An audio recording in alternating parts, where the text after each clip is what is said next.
तर प्रेक्षकांनो, ठरलं तर मग मालिकेच्या आजच्या म्हणजेच 7 एप्रिलच्या भागात आपल्याला एक जबरदस्त असा ट्विस्ट पाहायला मिळणार आहे. पण त्याआधी जर तुम्ही माझ्या चॅनलवर नवीन असाल तर चॅनलला प्लीज सबस्क्राईब करा. तर प्रेक्षकांनो, आता आपण पाहतो की पूर्णाजी सुद्धा म्हणत असते, मला तर विश्वासच बसत नाही आहे, आपल्याच घरात आपल्यावर पाळत ठेवली जाते. तर कल्पना म्हणते, पण माझा विश्वास आहे ना पूर्णाजी, ज्या घरात ही मुलगी राहते ना त्या घरात हे नक्कीच शक्य आहे आणि आपण हिला सून म्हणून स्वीकारावं ना, म्हणून हिची ही धडपड चालू आहे. नाही, तन्वी कशी खोटी आहे आणि ही कशी खरी आहे हे तिला दाखवून द्यायचंय. तर आता प्रिया सायलीला म्हणते, सायली अगं स्वतःची ना पायरी ओळखायला शिक, सुभेदारांची सून होण्याची लायकीच नाही आहे ग तुझी. तर आता अर्जुन म्हणतो, बास झालं तन्वी, माझ्या बायकोने जर तुमच्या खोलीत कॅमेरा लपवला असेल ना तर ती चुकीचीच गोष्ट आहे, पण त्यासाठी किती तमाशे करशील ग आता तू. तर आता प्रिया म्हणते, जर कॅमेरा लपवलेला असेल म्हणजे काय, अरे अर्जुन, तुला असं म्हणायचंय का की मी खोटं बोलते, तूच विचार ना तुझ्या बायकोला. तर पूर्णाची म्हणते, सायली तू खरंच तन्वीच्या खोलीत मोबाईल लपवला होतास का. तर सायली हो म्हणते. तर प्रिया म्हणते, आता बोल ना अर्जुन, माझ्याकडून जराशी चूक झाली तर इतका ऐकवतोस ना मला, पण स्वतःची बायको चुकली म्हणजे लगेच पांघरून घालायला येशील ना लगेच. तर आता प्रताप म्हणतो, अगं सायली, पण तू हे का केलंस, तुझ्या डोक्यात नक्की विचार काय चालू होता. तर सायली म्हणते, आई, पूर्णाजी, बाबा, मला माफ करा, माझी चूक झाली आहे, मला माहिती आहे माझी चूक झाली आहे आणि मला हेही माहिती आहे की तुमचा प्रियावर किती जीव आहे आणि ती या घराची सून आहे हे मी मान्यसुद्धा केलं आहे, पण आई, तिच्या वागण्यात खरेपणा नाही आहे, ती तुम्हाला फसवते आणि आम्हालाही. या गोष्टीचा मला काहीतरी पुरावा हवा होता म्हणून मी तो फोन तिथे ठेवला. तर आता कल्पना म्हणते, गप्प बस सायली, आता ना मला हे ऐकवतही नाही आहे, शी. तर आता प्रिया म्हणते, मी आई बाबा आणि पूर्णाजीला फसवते असं म्हणूच कसं शकतेस तू सायली, अगं तू स्वतःला चांगलं सिद्ध करण्यासाठी मला वाईट ठरवतेस. तर अश्विन म्हणतो, हो, कारण तुला या घरात जो मान आणि प्रेम मिळतं ना ते हिला मिळत नाही आहे, हा तिचा प्रॉब्लेम आहे. तर आता अर्जुन अश्विनवर जोरातच चिडत म्हणतो, अश्विन, तुझी बायको खोटेपणा करून मान मिळवते ना, हा आमचा प्रॉब्लेम आहे. तो म्हणतो, आज माझ्या बायकोला एकही पुरावा नाही मिळाला कारण तिने चुकीच्या पद्धतीने मिळवायचा प्रयत्न केला, पण ज्या दिवशी मला एक जरी पुरावा मिळाला ना की तन्वी किती फ्रॉड मुलगी आहे, त्या दिवशी तुम्ही सगळे गप्प बसाल. तर प्रताप म्हणतो, अर्जुन, तन्वी सुभेदारांची सून आहे हे विसरू नकोस, हे तिने लक्षात ठेवायची गरज आहे. तर आता असं अर्जुन म्हणतो, तो म्हणतो, डॅड, म्हणजे अशी नाटकं रोज होणार तरी नाहीत, हे तिने लक्षात ठेवायला हवं. तर आता प्रिया तिचं नाटक चालू करतच म्हणते, बघितलंस ना पूर्णाची, चूक सायलीने केली तरी ऐकून मलाच घ्यावं लागतंय, फ्रॉड मलाच ठरवलं जाते. ती म्हणते, अश्विन, जोपर्यंत अर्जुन आणि सायली या घरात आहेत ना तोपर्यंत ते आपल्याला सुखात जगूच देणार नाही. तर अश्विन म्हणतो, अरे ते दिसतंच आहे ना, या दोघांना कधीपर्यंत आपल्याला सहन करावं लागणार आहे काय माहिती. तर प्रिया म्हणते, ते कुठेही जाणार नाही आहेत अश्विन, इथेच ठय्या मांडून बसणार आहेत, आपल्याला शांततेची गरज आहे ना, चल ना आपण दुसरीकडे राहायला जाऊयात अश्विन. तर पूर्णाजी म्हणते, असा विचार पण मनात नको आणूस तन्वी बाळा. तर प्रिया म्हणते, पूर्णाजी, मी इथे रोज येऊन तुझी आणि आईबाबांची काळजी घेईन, पण मला ना आता हे आरोप नाही सहन होत आहेत ग. अश्विन, आपण ना हवं तर रस्त्यावर येऊयात, पण मला हा असा अपमान नको आहे, प्लीज चल. तर आता अश्विन तिचा हात धरून बाहेर जातच असतो. तर प्रिया मनातच म्हणते, अरे तुमच्या काय जिभा चिकटल्यात का, काहीतरी बोला ना, नाहीतर मला खरंच रस्त्यावर राहायची वेळ येईल.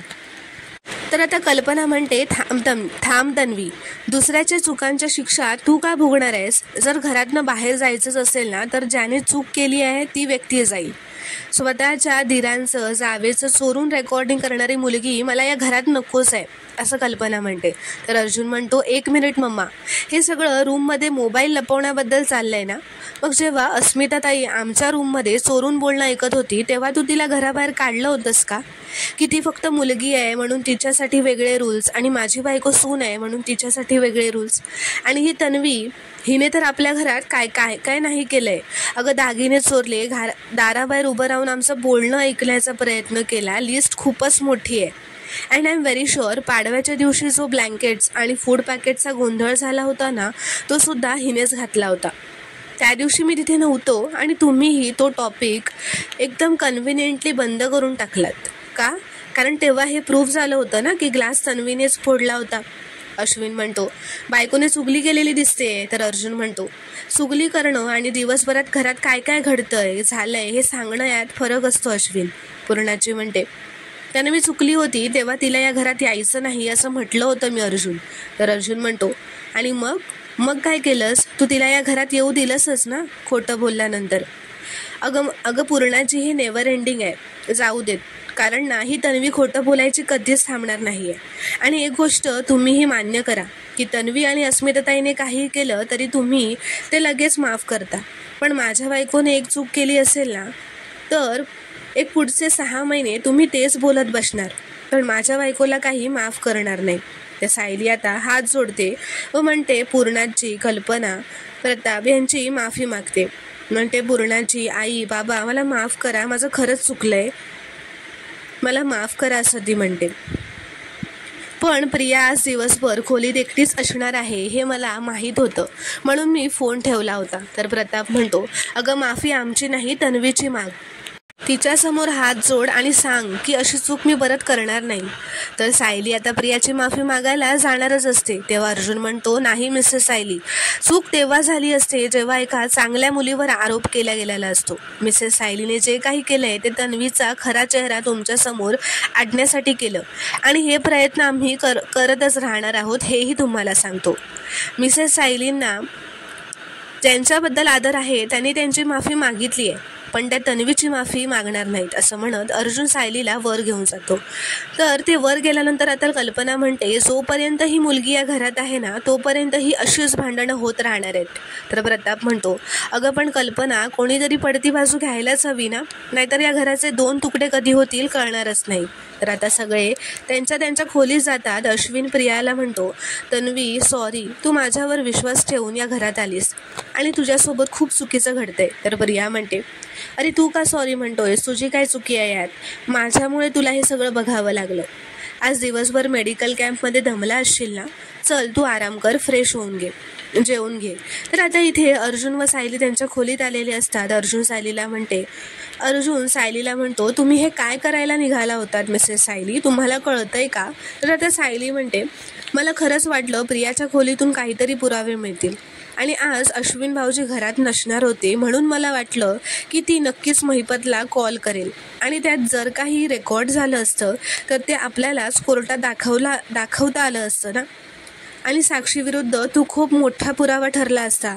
अहो असंच मला वाटलं. तर अर्जुन म्हणतो, अशी चोरून काढलेली व्हिडिओ क्लिप कोर्टात एक्सेप्ट होत नाही Mrs Sayali, it's a breach of privacy असं तो म्हणतो. आपल्या हातात काही पुरावा मिळाला जरी असताना तरी त्याचा 0 उपयोग झाला असता कोर्टात. तर सायली म्हणते, हे मला माहीतच नव्हतं हो. तर अर्जुन म्हणतो, मग ज्या गोष्टी तुम्हाला माहीतच नाही आहे त्या का करायला जाता तुम्ही? तुमच्या मनात जेव्हा हे करण्याचा विचार आला होता तेव्हा मला एकदा सांगायचं होतं ना, हे पुढचं सगळं अवॉइड करता आलं असतं आपल्याला. सायली म्हणते, मला तुम्हाला सरप्राईज द्यायचं होतं हो. तर अर्जुन म्हणतो, हे असं एवढी रिस्क घेऊन? अहो घरचे आधीच तुमच्यावर चिडलेले आहेत आणि आता हे एवढं मोठं ब्लंडर केल्याने तुमच्याशी कोण नीट वागणार आहे आता? तर आता अर्जुनला त्या हॉटेलमधून कॉल आलेला असतो. त्याने कॅन्डल लाईट डिनरसाठी हॉटेल बुक केलेलं असतं त्या दोघांसाठी. तर तो त्यांना ते कॅन्सल करा म्हणून सांगतो व फोन ठेवतो. तर सायली पुढे येऊन म्हणते, आपण नंतर कधीतरी जाऊयात ना कॅन्डल लाईट डिनरला, मी आता तुमच्यासाठी जेवण घेऊन येते. तर अर्जुन म्हणतो, नकोय, मला भूक नाही आहे. सायली म्हणते, माझं चुकलंय, मला मान्य आहे, पण तुमचा राग असा अन्नावर काढू नका, तुम्ही जेवा आणि झोपा, आपण उद्या बोलूयात. तर अर्जुन म्हणतो, मला काहीही बोलायचं नाहीये मिसेस सायली. त्या सायली मनातच म्हणते, मी आज काय वेडेपणा केलाय, घरचे तर माझ्यावर चिडलेच, शिवाय मी यांनाही नाराज केलं, आता सगळ्यांचा मूड ठीक करण्यासाठी मी काय करू? तर आता इथे दुसरीकडे जेलमध्ये ती एक पोलीस कॉन्स्टेबल साक्षीवर ओरडत असते व म्हणते, इथे एवढ्या जेलमध्ये आलीस तरी माज उतरला नाही का गं तुझा? खोटा भाऊ उभा केलास असं म्हणे, स्वतःच्या आईवर चिखलफेक केलीस. तर आता महिपत सुद्धा जेलमध्ये आलेला असतो व तो हे बोलणं त्यांचं लपूनच ऐकत असतो. तर साक्षी तिच्यावर चिडतच म्हणते, मी तुला का उत्तरं देऊ ग? तुझ्यासारख्या 50 बायका मी उभ्या करेन, हा मास मला नाही दाखवायचा, अवकादीत राहायचं. तर ती पोलीस कॉन्स्टेबल तिच्या चेहऱ्यावर पाणीच उडवते व म्हणते, तुझा बाप कोणीही असो, तुझी आता काही सुटका नाही. तर आता महिपत बाहेर येऊन दामिनीला कॉल करत असतो, पण दामिनी त्याचा कॉल घेत नाही. तो परत परत करतो, पण ती काही त्याचा फोन उचलत नाही. तर आता इथे दुसरीकडे किचनमध्ये सायली विमलला म्हणते, विमलताई, बाबांना आवडते तशी चिंचगुळाची आमटी केली आहे आणि आईच्या आवडीचा काजू घातलेला मसाले भात केलाय. फक्त ते आले ना की व्यवस्थित ते जेवतील एवढं बघा. असं म्हणत ती त्यांची ताटं वाढून झाकून डायनिंग टेबलवर ठेवून देते आणि तिथेच एक डायरीसुद्धा असते. त्यात ती आई बाबा मला माफ करा असं लिहिते व तो कागद जेवणाच्या ताटांकडेच ठेवून देते. तर विमल आता सायलीला म्हणते, सायलीताई, तुमच्याकडून काही चूक झालेली नाही आहे हो. तुम्ही सर्वांसाठी किती करता, पण तन्वीताई नेहमी तुम्हाला पाण्यातच का बघतात? ती म्हणते, माफ करा, मी लहान तोंडी मोठा घास घेते, पण तन्वीताईंना कोणीतरी धडा शिकवायलाच हवा आणि हे फक्त तुम्हीच करू शकता. तर सायली म्हणते, अहो, तुमची नोकरी धोक्यात येईल असं काही नका करू विमलताई. तर विमल म्हणते, मग काय करू अहो, असा खोटारडेपणा मला सहनच होत नाही आहे. तुम्हाला माहिती आहे का, मधुभाऊ पण त्यांच्या तन्वीताईंविषयी चांगलं बोलत नाहीत. तर सायली म्हणते, जाऊ दे ना, कोणी ऐकलं ना तर तुमच्यावर उगाच चिडतील. तर आता इथे दुसरीकडे महिपत साक्षीला भेटतो व म्हणतो, तळहाता एवढी असल्यापासून तुला जपत आलोय. तुझी अशी अवस्था नाही बघवत आहे मला.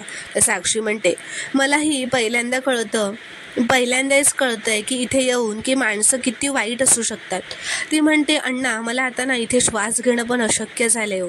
तुम्ही मला इथून बाहेर काढण्यासाठी काहीच प्रयत्न नाही करत आहात का? महिपत म्हणतो, करतोय पोरी, मला जमेल तेवढे सगळे प्रयत्न करतोय. तर आता एक पोलीस हवालदार त्यांना जेवण आणून देतो. महिपत त्याला म्हणतो, माझी मुलगी ना आता इथे जेवणार आहे, तोपर्यंत इथे कोणी आत आलं तर ना त्याचा मर्डरच करून टाकेल. इथे कोणालाही पाठवू नकोस. तर आता महिपत स्वतःच्याच हाताने साक्षीला जेवण भरवतो. तो म्हणतो की किती वाळली आहेस ग, डाएट का काय ते करत होतीस, तेव्हाही इतकी बारीक नव्हतीस. तर साक्षी म्हणते, जेवणच जात नाही अण्णा, कसं जेवणार मी? तो म्हणतो, मी म्हटलं ना तुला, जास्त वेळ इथे काढावा लागणार नाही. तुला इथनं बाहेरच काढण्यासाठी सगळा बंदोबस्त केलाय मी. या जगातली सर्वात मोठी आणि बेस्ट वकिलीनबाई तुझ्यासाठी बघितली आहे. साक्षी म्हणते, खरंच असं होणार? तर महिपत म्हणतो, 113%. ती वकिलीनबाई इथे जेव्हा येईल आणि तुला प्रश्न विचारेल तेव्हा फक्त सगळ्या प्रश्नांची नीट उत्तरं द्यायची. मग लगेच आठवड्याभराच्या आतच आपण आपल्या घरात असणार. तर आता इथे दुसरीकडे सायली अर्जुनसाठी वर जेवण घेऊन आलेली असते. तेव्हा प्रिया तिच्या खोलीतून बाहेर येताना तिला बघते व मनातच म्हणते की सायली दरवेळेला माझ्या कामात टांग अडवते आणि आता इथे हसते. तिचे दात घशातच घालायला हवे. तर आता इथे प्रतिमाने स्वतःला तिच्या खोलीत कोंडून घेतलेलं असतं आणि बाहेरून सुमन व नागराज तिला दार उघडा वहिनी अशी हाक मारत असतात. प्रतिमाला त्या सगळ्या गोष्टी आठवत असतात जेव्हा तिच्यासोबत अनपेक्षित गोष्टी घडलेल्या असतात, ज्या की प्रियाने तिच्यासोबत मुद्दाम घडवून आणलेल्या असतात. पण तिला तिच्या आजारामुळे असं सगळं घडतंय की काय असं वाटत असतं. ती त्याच गोष्टींचा विचार करून स्वतःला त्रास करून घेत खोलीत बसलेली असते. तर आता तिथे रविराजसुद्धा येतात. ते सुमन व नागराज यांना सांगतात त्यांना सांगतात की वहिनी दारच उघडत नाही आहेत रविराज भाऊजी. रविराज म्हणतात, प्रतिमा, अगं दार उघड, मी आलोय. अगं काय वेडेपणा चाललाय हा. तर आता प्रतिमा दार उघडत नसल्याने रविराज तिला सायलीची शपथ देतात. तर प्रतिमा लगेचच दार उघडते. आता सगळे आत खोलीत आल्यावर प्रतिमाला विचारतात, अगं काय बिनसलंय तुझं, काय झालंय सांग तरी, असं रविराज प्रतिमाला विचारतात. त्या सुमन म्हणते, भाऊजी, अहो वहिनी मगासपासूनच माझ्याशी गप्पा मारत होत्या छान. मग बोलता बोलताना मी तन्वीचा विषय काढला तेव्हा वहिनी गप्पच झाल्यात. ती प्रतिमाला विचारते, वहिनी म्हणजे तुम्ही तन्वी तुम्हाला जे बोलली त्याचा विचार अजूनही करताय का आणि त्रास करून घेताय का? तर रविराज म्हणतात, तन्वी काय म्हणाली आहे तुम्हाला? तर आता इथे दुसरीकडे प्रताप व कल्पना खाली डायनिंग टेबलवर जेवायला आलेले असतात. तर प्रताप म्हणतो, अरे वा, आज काय स्पेशल आहे वाटतं. तर ते दोघेही जेवायला ताटातलं अन्न बघतात तेव्हा विमलला विचारतात, हा स्वयंपाक तू केलायस विमल? तर आता विमल म्हणणारच असते, नाही मी नाही, सायलीताईंनी. तर तेवढ्यातच कल्पना तिला गप्प करते व म्हणते, मला कौतुक ऐकायचं नाही आहे. तर आता त्यांचं लक्ष त्या चिठ्ठीकडे जातो. तर ते चिठ्ठी वाचतात व तशीच ठेवून देतात. त्यावर लिहिलेलं असतं, आई बाबा मला माफ करा, असं सायलीने लिहिलेलं असतं. तर आता इथे अश्विन व प्रियाच्या खोलीत अश्विन सायलीवरच खूपच चिडलेला असतो. तो म्हणतो, दिस इज अ लिमिट. आपल्या खोलीत मोबाईल लपवून ठेवताना सायलीला काहीच कसं वाटलं नसेल. तर प्रिया आता त्याच्याजवळ येते, म्हणते, अश्विन तू शांत हो, सायली किती निर्लज्ज आहे हे माहिती आहे ना आपल्याला, मग तिच्यामुळे तू स्वतःला का त्रास करून घेतोयस. तर अश्विन म्हणतो, तन्वी मी ना एवढं चिडचिड करणारा कधीच नव्हतो याआधी. दादा आणि सायलीने ठरवलंयच की माझा स्वतःवर कंट्रोल होऊच जायचा नाहीये. तर प्रिया म्हणते, पण ते जर असं वागत असतील ना तर स्वतःवर कंट्रोल करायचा पण नाहीस तू. त्यांना जसं वागवतोयस ना तसंच एकदम करेक्ट आहे, तसंच वागवत जा. अश्विन तू या घरात एकमेव आहे जो त्यांना सरळ करू शकतो. तू जाऊ दे ना ते सगळं, तू आता खाऊन घे जा काहीतरी. तर अश्विन म्हणतो, मला काही खायला नको आहे, मला भूकच नाही आहे. ती म्हणते, बरं मग थोडं दूध जरी पिशील ना, मी थंड दूध घेऊन येते तुझ्यासाठी. तर आता इथे सायली अर्जुनसाठी छोलेपुरी आणि ओले खोबरं टाकून केलेली रव्याची खीर बनवून आणलेली असते. तर अर्जुन उठून उभाच राहतो.